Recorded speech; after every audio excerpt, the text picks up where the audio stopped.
నీకు తెలియదు కొన్ని సందర్భాల్లో దేవుని కొరకు నమ్మకంగా జీవించండి జీవించండి జీవించండి. ఎప్పటి వరకు తెలుసా? దేవుణ్ణి హెచ్చించేంత వరకు. స్తోత్రం.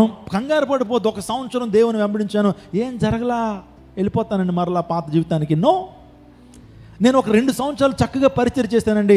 ఎవరు చూసినా చూడకపోయినా దేవుని పరిచర్య, దైవజనుడు చూసినా చూడకపోయినా, దైవజనుడు చూసినా చూడకపోయినా, ఎవరు చూడకపోయినా సరే నేను పరిచర్య చేశానండి. ప్రతిఫలం లేదు సార్ అని అంటున్నట్లయితే నా దగ్గర క్యాన్సర్ ఉంది. దేవుడు తగిన కాలం నేనేం చేస్తాడు? నేను రాజు వెంటనే సెలవు అడిగాడు. రాజును ఒక ఫేవర్ అడగానే ఆ నెహెమ్యాకి రాజు ఫేవర్ చేశాడనంటే తన యొక్క సాక్షి జీవితం, తను మంచి డ్యూటీని పెర్ఫామ్ చేశాడు. నమ్మకస్తుడుగా నెహెమ్యా ఉన్నాడు కాబట్టి రాజు ద్వారా అంత గొప్ప దీవెన పొందుకున్నాడు. కొన్ని సందర్భాల్లో పెద్దోళ్ళు చూస్తారు ఏ విధమైనటువంటి ప్రయోజనాన్ని వారు ఇవ్వలేకపోవచ్చు, ఇవ్వరు. గమనిస్తారు. టైం వస్తుంది, టైం వచ్చినప్పుడు పెద్ద బ్లెస్సింగ్ ఇస్తారు. స్తోత్రం చెప్పడం. హల్లెలూయా.